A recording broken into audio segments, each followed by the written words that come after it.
اللہ اللہ یا ربی یا بسم اللہ الرحمن الرحیم۔ مکتوب نمبر 41، دفتر اول، حصہ 2، مکتوبات امام ربانی مجد الفسانی رحمہ اللہ الباری۔ یہ مکتوب شریف شیخ درویش صاحب کی طرف صادر فرمایا ہے، اور اس مکتوب شریف میں حضور امام ربانی مجد الفسانی رحمۃ اللہ تعالی ترغیب دیتے ہیں کہ حضور سید عالم صلی اللہ علیہ وسلم بارک کی سنت مطہرہ کی اتباع کر لیا کریں۔ اور دوسری بات جو آپ اس مکتوب شریف میں بیان فرما رہے ہیں کہ طریقت و حقیقت یہ دونوں شریعت کو متمم اور شریعت کی تمام کرنے والی دو چیزیں ہیں۔ وہ لوگ جو یہ کہتے ہیں کہ طریقت الگ چیز ہے اور شریعت الگ چیز ہے، ان کے خلاف حضور امام ربانی مجد الفسانی رحمۃ اللہ علیہ ہمیں دلیل سے ثابت کر کے دیتے ہیں کہ یہ جو ہم طریقت اور حقیقت کا نام لیتے ہیں، یہ طریقت اور حقیقت یہ اصل میں دونوں شریعت کو مکمل کرنے والی چیزیں ہیں۔ گویا طریقت اور شریعت اور حقیقت یہ تینوں لازم و ملزوم ہیں، ایک دوسرے سے الگ نہیں ہے۔ اور اس مکتوب شریف میں آپ بیان فرماتے ہیں کہ وہ علوم جو شریعت مطہرہ کے علوم ہیں اور وہ علوم جو صوفیاء کرام کے ساتھ ہیں، وہ علوم جو ہم نے ظاہری کتابوں میں نہیں دیکھی، اور وہ علوم جو شرع کی ظاہری احکام میں اور ظاہری کتابوں میں ہم دیکھتے ہیں، ان دونوں کے درمیان مطابقت اس وقت آ سکتے ہیں، مکمل مطابقت، کہ جب بندہ مقام صدیقیت پر مشرف ہو جائے۔ جو شریعت مطہرہ کی علوم ہے اور صوفیاء کرام کے جو علوم ہے، وہ دونوں ایک دوسرے کے ساتھ اکٹھے تب ہو سکتے ہیں، دونوں میں کوئی فرق نہیں ہو سکتا جب کوئی بندہ مقام صدیقیت پر مشرف ہو جاتا ہے۔ اور اسی مکتوب میں آگے چل کے آپ مبارک فرمائیں گے کہ اگر مقام صدیقیت کے علاوہ صوفی کسی بھی مقام پر ہو تو ان کی اور شریعت مطہرہ کے احکام میں تھوڑے بہت اختلاف موجود رہتا ہے، اور یہ اختلاف اسی لیے موجود رہتا ہے کہ جب بھی یہ اختلاف موجود ہو تو وہ شکر کی وجہ سے ہوگا، اور شکر کے لیے ہم تعویل کریں گے تو تب ان کی شکریہ اقوال کو شریعت مطہرہ کی اس چوکاٹ میں لا سکیں گے۔ مکمل طور پر علوم شرعی اور علوم صوفیہ ایک دوسرے کے ساتھ بالکل وابستہ اور ایک دوسرے کے ساتھ جڑے رہتے ہیں، کس مقام میں؟ جب بندے کو اللہ رب العزت مقام صدیقیت عطا فرما دیتا ہے۔ آپ مبارک فرماتے ہیں محمد الرسول اللہ صلی اللہ علیہ وآلہ وسلم آپ مبارک محبوب رب العالمین ہیں، اللہ رب العزت کے محبوب ہے۔ تو جو محبوب ہوتے ہیں نا، جو چیز بھی مرغوب ہوتا ہے، جو چیز بھی بہترین ہوتا ہے، جو چیز بھی اعلیٰ و عرفہ ہوتا ہے، وہ مطلوب و محبوب کے لیے ہی ہوتا ہے۔ آپ کسی سے محبت کرتے ہو تو آپ کے پاس جو سب سے بہترین چیز ہوتی ہے وہ آپ یہ چاہیں گے کہ میں اپنی محبوب کو دے دوں، سب سے اعلیٰ چیز آپ اپنی محبوب کو دیں گے۔ تو اللہ کریم جل وعلا شانہ آپ کی ذات مقدسہ حضور سید عالم صلی اللہ علیہ وسلم جو محبوب ہے رب العالمین کا، اللہ رب العزت کے بارگاہ میں جو چیز بھی مرغوب ہوتا ہے، جو چیز بھی محبوب ہوتا ہے، وہ مرغوب و محبوب چیز اپنے محبوب ہی کے لیے عطا فرما دیتے۔ تو قرآن عظیم شان کی ایک آیت شریف اس پر دال ہے اور دلالت کرتے ہیں کہ اللہ کریم فرماتے ہیں اِنَّكَ لَعَلَىٰ خُلُقٍ عَظِيمٍ، اے میرے محبوب بے شک آپ اخلاق عظیم پر ہو۔ اب جو بہترین اخلاق ہے، اللہ رب العزت جسے بہترین فرماتے ہیں، تو ساری کائنات کے بہترین اخلاق رب کائنات نے اپنے محبوب محمد مصطفیٰ صلی اللہ علیہ وسلم کو عطا فرمائے. اور آپ فرماتے ہیں، اللہ رب العزت فرماتے ہیں کہ انک لمن المرسلین علی صراط مستقیم، اے میرے محبوب آپ نبیوں کے جملے میں سے ہو اور علی صراط مستقیم، آپ سیدھے راستے پر ہو. تو گویا حضور سید عالم صلی اللہ علیہ وسلم اللہ رب العزت کی محبوب ہے، تو اللہ کے لیے جو رستہ محبوب ہے، جو طریقہ اور جو راہ اللہ کے لیے محبوب ہے، اللہ نے اسی رستے کو اپنے محبوب کے لیے عطا فرمایا. رب نے فرمایا بے شک اے میرے محبوب آپ اس رستے پر ہے جو مستقیم راستہ ہے. اور رب کائنات نے فرمایا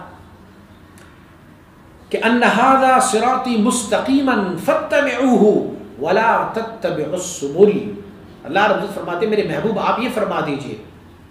کہ یہ میرا رستہ، یہ طریق مستقیم جو ہے، یہ مستقیم طریقہ ہے اور یہ رستہ سب سے اچھا اور بہتر رستہ ہے. ولا تتبعوا السبل، چھوٹے چھوٹے رستوں کی اتباع مت کر لیا کریں. مراد کیا ہے؟ آپ دیکھیں اس آیت شریف پر غور کریں کہ اللہ کریم نے مصطفیٰ کریم صلی اللہ علیہ وسلم بارک کی اس ملت، اس دین کو صراط مستقیم فرمایا ہے، اور اس رستے کے علاوہ جو دوسرے رستے ہیں اسے سبل یعنی چھوٹے چھوٹے رستے، چھوٹے چھوٹے راہ. تو ایک شاہراہ عظیم بہتر ہوتا ہے چھوٹے رستوں سے. اس لیے حضور سید عالم صلی اللہ علیہ وسلم اللہ کی محبوب ہے اور اللہ کی مرغوب ہے، اللہ کی مطلوب ہے. تو اللہ کو بھی جو چیزیں پیاری ہے، اللہ کو جو چیزیں مرغوب ہے، اللہ کو جو چیزیں محبوب ہے، انہوں نے اللہ رب العزت کی ذات نے ان چیزوں کو اپنی محبوب کو عطا فرمایا. آپ کے رستے کو، آپ کی طریقے کو سب سے بہترین طریقہ رب نے فرمایا. آپ کی اخلاق اور کردار کو سب سے بہترین اخلاق اللہ رب العزت نے فرمایا. تو رب کائنات نے جب فرمایا کہ یہ شاہراہ عظیم ہے، یہ جو رستہ ہے صراط مستقیم ہے، ولا تتبعوا السبل، اور دوسرے چھوٹے چھوٹے رستوں کا اتباع مت کر لو، وجہ یہ ہے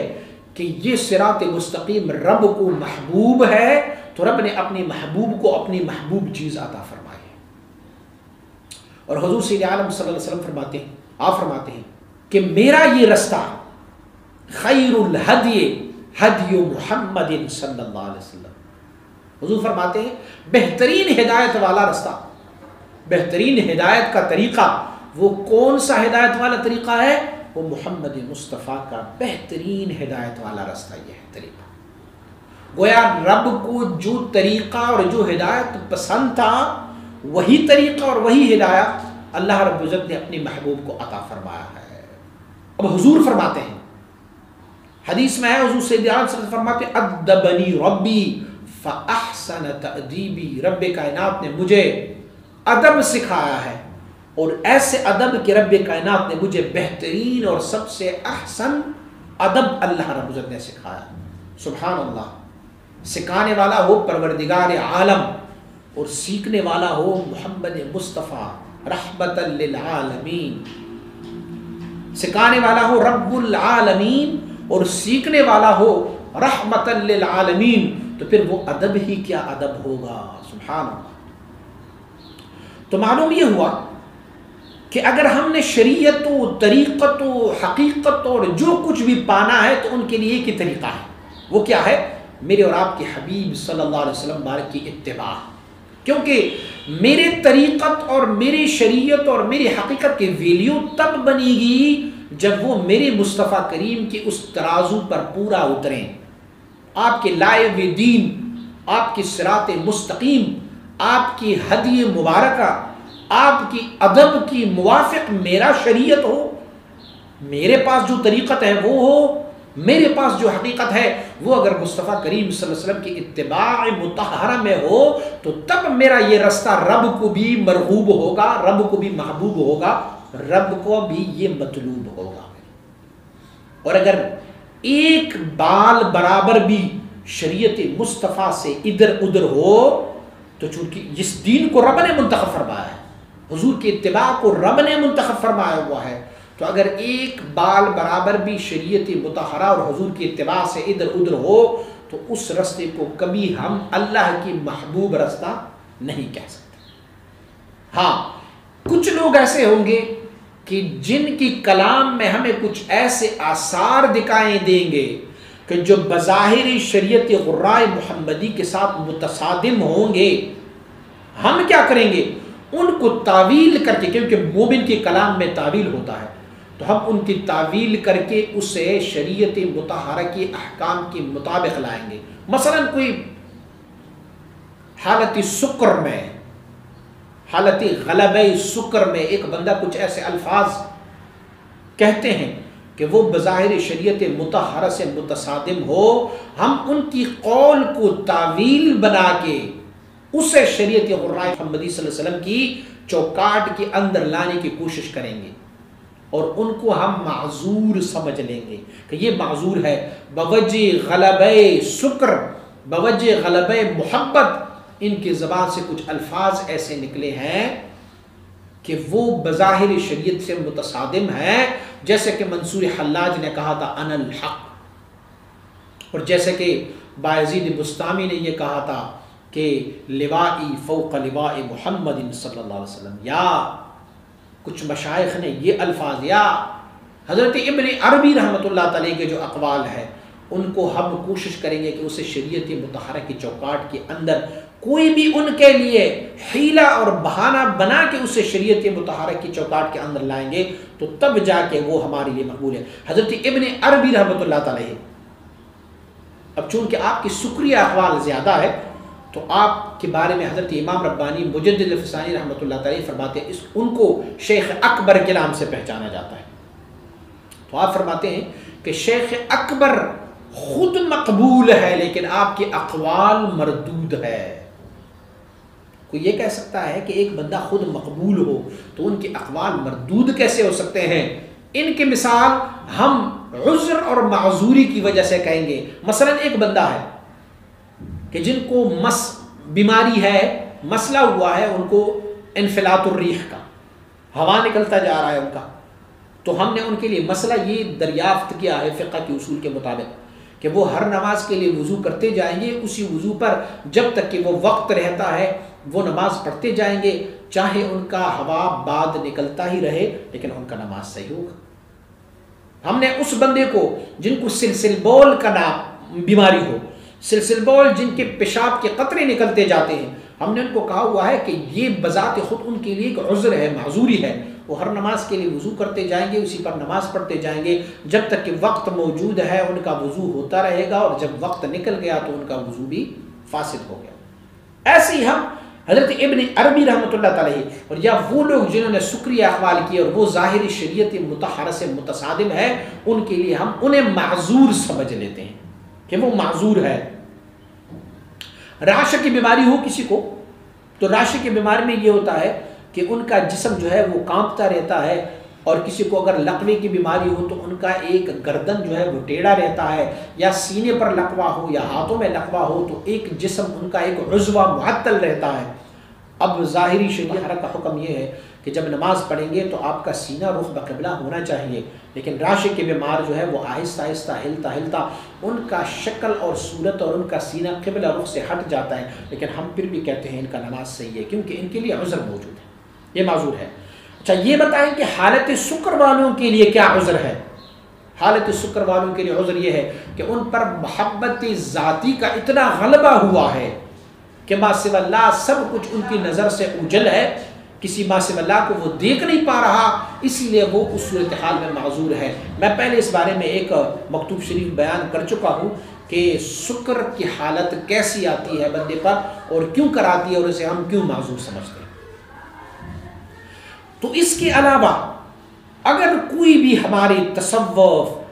طریقت کی، پیر صاحب کی، مریدوں کی، ان کے حالات، ان کے واقعات، ان کی کشوف اگر ظاہر شریعت مطہرہ سے متصادم ہے وہ مردود ہے، مگر ایک بندے کا قول